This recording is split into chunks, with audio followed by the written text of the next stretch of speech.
रामपुर नाम के गांव में एक बहुत ही बड़ी हवेली हुआ करती थी। उस हवेली में एक बूढ़ी दादी और उसका एक पागल पोता महेश रहता था। उस औरत का छोटा पोता मोहन और उसका परिवार गांव से दूर एक शहर में रहते थे। इतनी बड़ी हवेली में बस एक शांता नाम की औरत अकेली ही काम करती थी। एक दिन दादी को शांता की चीखने की आवाज आती है। दादी, दादी बचाओ, मुझे बचाओ। शांति की आवाज सुनकर बूढ़ी दादी जल्दी से भागकर ऊपर सीढ़ियां चढ़ने लगती है कि तभी अचानक उसका पैर मुड़ जाता है और वो लुढ़कती हुई नीचे आ गिरती है। बूढ़ी औरत की चीख की आवाज सुनकर शांता वहां भागती हुई आती है। दादी, दादी ये क्या हुआ आपको? ये आप कैसे गिर गई? शांता जल्दी से दादी को उनके कमरे में लेकर जाती है और डॉक्टर को फोन करती है। डॉक्टर आकर देखता है तो पता चलता है कि दादी को काफी गहरी मोच आई है। देखिए, आपको काफी गहरी चोट लगी है, इसलिए अब आपको दवाई के साथ थोड़ा आराम भी करना होगा। हे भगवान, बैठे बिठाए ये क्या मुसीबत लग गई मुझे। आप आखिर उन सीढ़ियों से गिरी तो कैसे गिरी? अरे मुझे तो ऊपर से तेरे चीखने की आवाज आई थी। लगता है जानबूझकर मुझे नीचे गिराने के लिए ही उसने ऐसा किया है। आपको ध्यान रखना चाहिए दादी, ये आजकल कुछ ज्यादा ही खतरनाक होती जा रही है। अब चाहे कुछ हो जाए आप ऊपर बिल्कुल मत जाना। दादी बिस्तर पर पड़ी पड़ी बहुत बोर हो रही थी कि अचानक तभी शहर से उसके छोटे बेटे का फोन आ जाता है। कैसी हो दादी? अरे बेटा क्या बताऊं, कल मैं सीढ़ियों से लुढ़क कर गिर गई थी तो पैर में काफी गहरी मोच आई है। क्या बात कर रही हो दादी? आपने इतनी बड़ी बात मुझसे क्यों छुपाई? मैं कल ही रीना और बच्चों को लेकर आपके पास आ रहा हूँ। जब तक आप अपना अच्छे से ध्यान रखना, ओके? अरे नहीं बेटा, उसकी कोई जरूरत नहीं है, तुम यहाँ मत आओ। यहाँ शांता है ना मेरा ध्यान रखने के लिए। मैं अब आपकी एक नहीं सुनूंगा, मैं कल ला रहा हूँ बस। मोहन की बात सुनकर तो दादी और परेशान हो जाती है, जैसे वो चाहती ही ना हो कि मोहन वहाँ आए। अरे दादी, ये आपने क्या कर दिया? आपको ये बात मोहन को नहीं बतानी थी। अब देखो, कल वो अपने परिवार के साथ आ रहा है, अब आप उसे ऊपर जाने से कैसे रोकेंगी? अब मेरे मुंह से निकल गया तो निकल गया, अब आने दे उसे। हम दोनों मिलकर सोच लेंगे कि क्या करना है। और वैसे भी वो 1-2 दिन में चला जाएगा, उसका काम धंधा भी तो है ना। अगली सुबह पूरा परिवार रामपुर के लिए निकल पड़ता है। कुछ ही घंटों में वो दादी के पास पहुंच जाते हैं। बच्चे तो इतनी बड़ी हवेली देखकर बस खेलने निकल जाते हैं। मोहन और रीना दादी से मिलने जाते हैं कि तभी महेश वहाँ उनके सामने आ खड़ा होता है।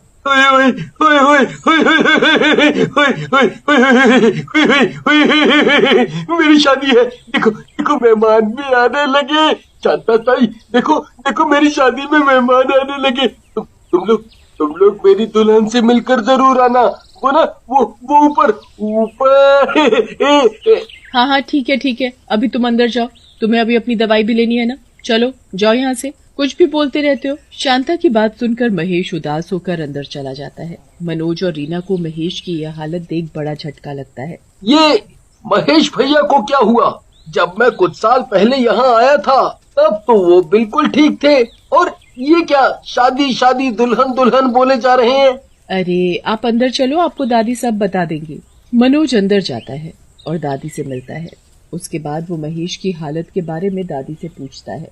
बेटा अब मैं क्या बताऊं, एक दिन जब महेश छत पर खड़ा किसी की बारात जाते देख रहा था तो अचानक जाने कैसे उसका पैर फिसला और वो नीचे गिर गया। उसके सर में इतनी गहरी चोट लगी कि वो पागल ही हो गया। बस तभी से शादी और दुल्हन जैसी बातें करने लगा है। ये तो बहुत ही बुरा हुआ है महेश भैया के साथ, पर हम उनका शहर से अच्छा इलाज करवाएंगे तो देखना वो बिल्कुल ठीक हो जाएंगे। हाँ क्यों नहीं, ये तो अच्छी बात है। बातें करते करते काफी रात हो जाती है और फिर सबको नींद आने लगती है। शांता वहाँ आती है और उनको सोने को कहती है। हाँ ठीक है, मैं वही ऊपर वाले अपने फेवरेट कमरे में ही सोऊंगा। नहीं, ऊपर नहीं नीचे, वो ऊपर अभी सफाई नहीं हुई है ना, इसलिए। मनोज दादी की बात मान जाता है और नीचे के कमरे में ही सो जाता है। बच्चे भी उनके साथ वाले कमरे में सो जाते हैं। जब सब गहरी नींद में होते हैं और रात के करीब 12 बज रहे होते हैं तभी अचानक रिंकू को किसी के रोने की आवाज आती है। रिंकू इधर उधर देखता है पर वहाँ तो कोई भी नहीं होता। उसके बाद वो आवाज को ध्यान से सुनने की कोशिश करता है। आवाज ऊपर से आ रही होती है। इसके ऊपर जरूर कोई दूसरा कमरा है जिसमें कोई रो रहा है। रिंकू ऊपर देख ही रहा होता है कि अचानक छत में से किसी चुड़ैल का हाथ निकलकर बाहर आ जाता है वो हाथ धीरे धीरे रिंकू की तरफ बढ़ रहा होता है और उसे अपनी तरफ बुला रहा होता है। रिंकू की तो डर के मारे हालत बुरी हो जाती है। वो बड़ी मुश्किल से चिल्लाकर टीना को उठाता है और उसे वो चुड़ैल का हाथ दिखाता है, पर तब तक वो हाथ गायब हो चुका होता है। टीना को लगता है कि रिंकू उसे डराने के लिए ये सब कर रहा है, इसलिए वो इसकी बात को झूठ समझती है और वापस सो जाती है। रिंकू भी बेचारा डर कर सो जाता है और अगली सुबह उसे एक बुरा सपना समझकर भूल जाता है। पर अगली रात भी रिंकू के साथ वही होता है। वो हाथ छत से निकलकर बाहर आ जाता है और रिंकू को अपनी तरफ बुलाने लगता है। मुझे मत मारो, मुझे छोड़ दो। टीना, टीना उठो, प्लीज मुझे बचा लो, प्लीज। रिंकू डर के मारे पीछे ही चलता रहता है और उसका पैर वहाँ पड़े कंचों पर पड़ता है और वो बड़ी बुरी तरह फिसलता है। रिंकू का सर फर्श पर लगने ही वाला होता है कि उस चुड़ैल का हाथ रिंकू को पकड़ लेता है और रिंकू को चोट से बचा लेता है। उसके बाद वो हाथ वापस रिंकू को अपनी तरफ बुलाने लगता है। इसने तो मुझे चोट लगने से बचाया है, मतलब ये किसी भली चुड़ैल का हाथ है जो शायद मुझे मारना नहीं चाहती बल्कि मेरी मदद जरूर चाहती है। रिंकू को डर तो लगता है, पर फिर भी वो उस चुड़ैल के हाथ को पकड़ता है और वो चुड़ैल उसे ऊपर खींच लेती है। रिंकू एक अंधेरे कमरे में खड़ा होता है और उसके सामने एक चुड़ैल होती है।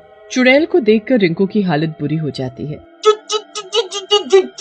चुड़ैल, ये तो चुड़ैल है, ये मुझे मार डालेगी।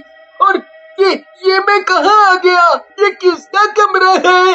और तुमने मुझे ऊपर खींचा है ना? प्लीज प्लीज मुझे छोड़ दो, मुझे जाने दो। नहीं, कभी नहीं। अब तुम्हें मुझे यहाँ से आजाद करना होगा, तभी मैं तुम्हें छोड़ूंगी। आजाद? पर कैसे? और तुम्हें यहाँ कैद किसने किया? उस बुढ़िया ने जिसका पैर मैंने तोड़ दिया।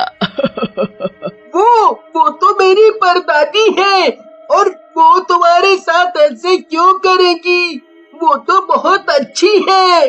अच्छी? और वो उसकी वजह से ही तो मेरी आज ये हालत है, वरना मैं भी महेश के साथ आज खुश रह रही होती। चुड़ैल की बातें रिंकू को जरा भी समझ नहीं आती। वो तो बस बाहर जाने की जिद करता रहता है, पर चुड़ैल उसे कहीं भी बाहर नहीं जाने देती। अब अगले दिन सब रिंकू को ढूंढने लगते हैं, पर रिंकू का तो कुछ पता ही नहीं चलता। दादी और शांता अच्छे से समझ जाते हैं कि ये उस चुड़ैल का काम है, पर अब उन्हें ये समझ नहीं आता कि सबको वो क्या बोले और रिंकू को कैसे बचाए। अब बस एक ही जगह ढूंढने के लिए बचती है और वो होती है ऊपर वाला कमरा। मनोज ऊपर जाने लगता है तो शांता उसे रोक देती है और बहाने मारने लगती है। आखिर तुम लोग मुझे ऊपर क्यों नहीं जाने देते? ऊपर जाने में दिक्कत क्या है? मेरा बच्चा खोया है, मैं ऐसे हाथ पर हाथ रखकर नहीं बैठ सकता। मुझे रिंकू को जाकर ढूंढना होगा। मनोज जिद करके ऊपर चला जाता है, पर अब शांता उसे वो कमरा नहीं खोलने देती। मनोज को अचानक से उस कमरे से रिंकू की आवाज आती है। वो तो अब किसी की बात को सुनने को तैयार ही नहीं होता और कमरे का दरवाजा तोड़ देता है। कमरे के अंदर चुड़ैल और रिंकू को देख रीना और मनोज की तो सांसें अटक जाती हैं। मुझे पता था कि मेरा ऐसा करने से कोई इस कमरे का दरवाजा खोलेगा। अब मैं आजाद हो जाऊंगी। और अभी तो मुझे उस दादी से अपनी मौत का बदला भी लेना है। मेरे बच्चे को छोड़ दो। और ये तुम मेरी दादी को लेकर क्या क्या बोले जा रही हो? दादी बताओ ना, ये आपको लेकर ऐसे क्यों बोले जा रही है? अचानक वहाँ महेश भी आ जाता है और वो उस चुड़ैल के पास जाने की जिद करने लगता है। उसे उस चुड़ैल से जरा भी डर नहीं लगता। मेरी दुल्हन, मेरी दुल्हन, मेरी दुल्हन, मेरी दुल्हन। ये सब क्या चल रहा है यहाँ? कोई हमें सच सच बताओ। अब तो तुझे सबको सच बताना ही होगा। जब तू अपने मुंह से सारी सच्चाई बताएगी तभी मैं रिंकू को आजाद करूंगी, वरना मैं अभी इसकी जान ले लूंगी। नहीं नहीं, मैं सब कुछ सच बताती हूँ। ये चुड़ैल महेश की होने वाली बीवी थी।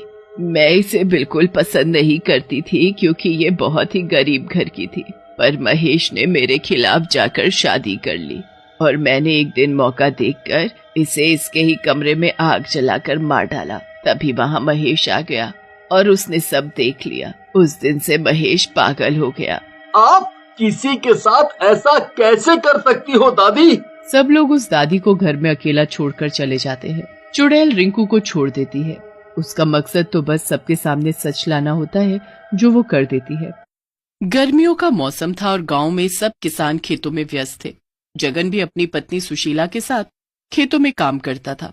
एक दिन हमेशा की तरह दोनों ही खेतों में लगे हुए थे कि सुशीला एक पेड़ के नीचे जाकर बैठ गई। अरे बहुत ज्यादा थकावट महसूस हो रही है। इतनी गर्मी भी हो रही है, सोचा थोड़ी देर पेड़ के नीचे बैठ जाऊं। देखो, तुमको अगर ठीक नहीं लग रहा हो तो तुम घर जाकर आराम कर लो। नहीं नहीं, आराम क्या करना, मैं ठीक हूँ। सुशीला थोड़ी देर बाद आकर वापस काम में लग जाती है। जगन का ध्यान इसी में लगा रहता है कि सुशीला की तबीयत ठीक नहीं है। शाम होने पर दोनों घर जाते हैं और सुशीला एकदम बिस्तर पर पड़ जाती है। मुझे तो दिन से ही लग रहा था तुम्हारी तबीयत ठीक नहीं है। तुम भी ना सुनती नहीं हो, ये नहीं कि घर जाकर आराम करती। अरे ऐसे आराम करने से काम नहीं चलेगा, घर चलाना है, राजू को पढ़ाना है, पता है ना घर का खर्च कितने मुश्किल से चल पा रहा है। कोई नहीं जी, करना तो पड़ेगा ही ना, काम नहीं करेंगे तो खाएंगे क्या। जगन उस दिन सुशीला को लेकर बड़ा परेशान हो जाता है। वो बिल्कुल नहीं चाहता कि उसकी पत्नी खेतों में जाकर इतनी सड़ी गर्मी में काम करे, पर उसके पास दूसरा और कोई काम भी तो नहीं होता जो सुशीला कर सके। बस ऐसे ही सब चल रहा होता है। सुशीला की तबीयत दिन पर दिन ढीली होती जा रही थी और घर में बहुत ही तंगी थी।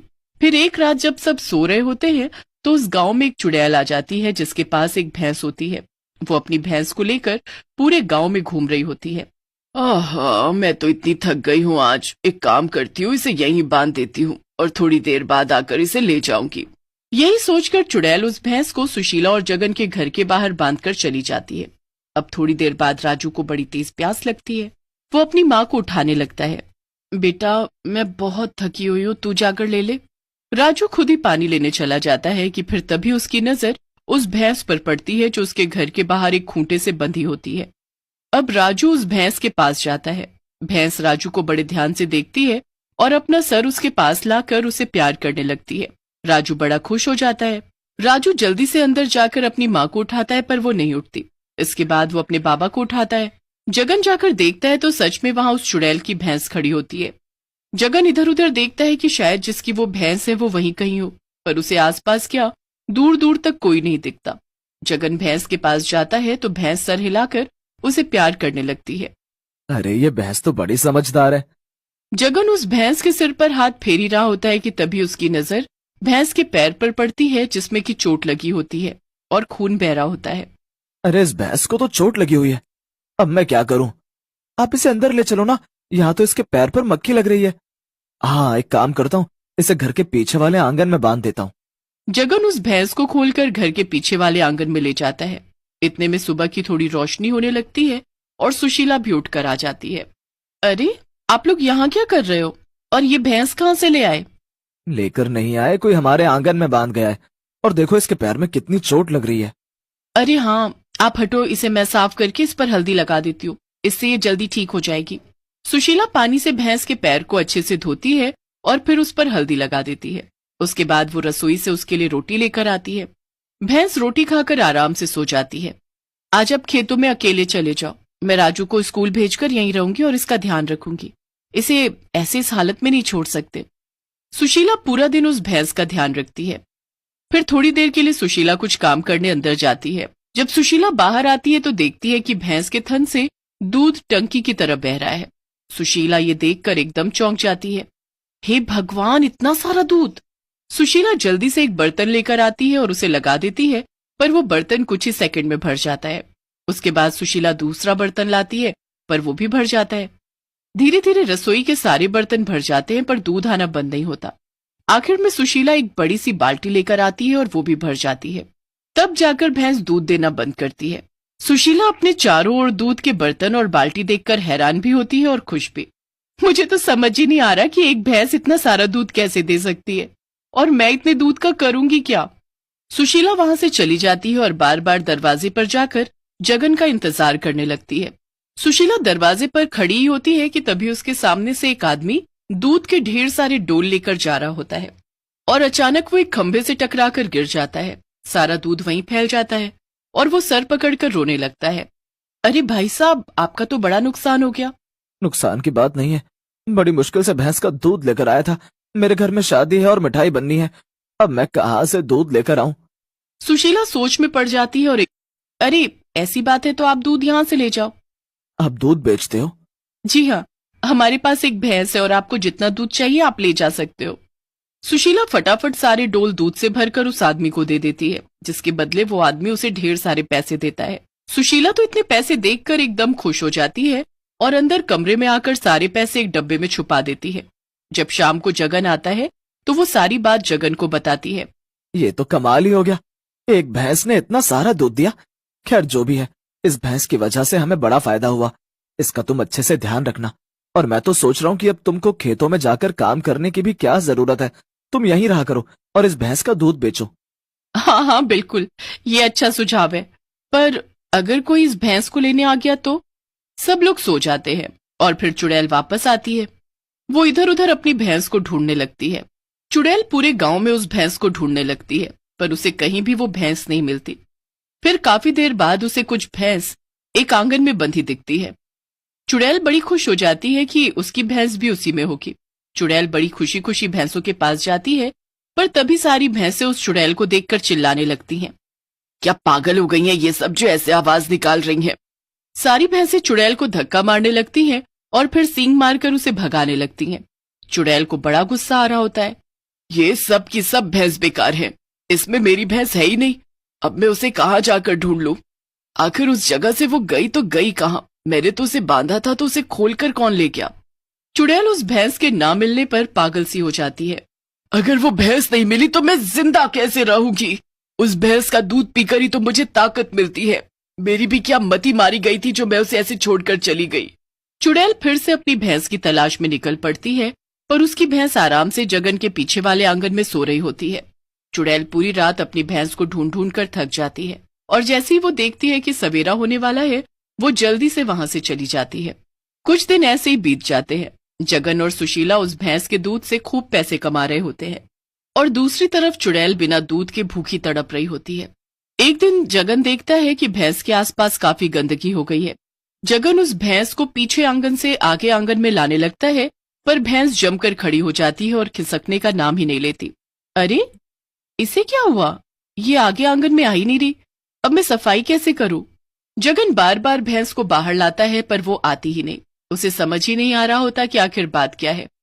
वो जैसे तैसे करके उस भैंस को आगे आंगन में बांध देता है और एक शादी के लिए निकल जाता है। अब उस रात भी चुड़ैल अपनी भैंस को ढूंढ रही होती है। बिना दूध के चुड़ैल काफी कमजोर हो चुकी होती है। पूरा गांव सो चुका होता है और बस चुड़ैल अपनी भैंस को आवाज देती यहाँ से वहां घूम रही होती है। अरे मेरी भैंस कहाँ गई तू? जहां भी है जल्दी आजा, वरना मैं मर जाऊंगी। भैंस जैसे ही चुड़ैल की आवाज सुनती है, वैसे ही घबराकर वो जमीन पर पैर मारने लगती है। खूंटे से बंधे होने के कारण वो वहां से कहीं जा नहीं पा रही होती। भैंस बहुत कोशिश करती है कि कैसे भी खूंटे से आजाद हो जाए, पर वो नामुमकिन होता है। कुछ ही देर में चुड़ैल वहां आ जाती है। भैंस को देखकर चुड़ैल की खुशी का ठिकाना ही नहीं होता। हाय तू यहाँ है, मैं तुझे कितने दिनों से ढूंढ रही थी। चुड़ैल भैंस को खूंटे से खोल देती है और उसे अपने साथ ले जाने लगती है। भैंस चुड़ैल के साथ जाने को बिल्कुल तैयार नहीं होती और बार बार घर की तरफ जाने की कोशिश करती है।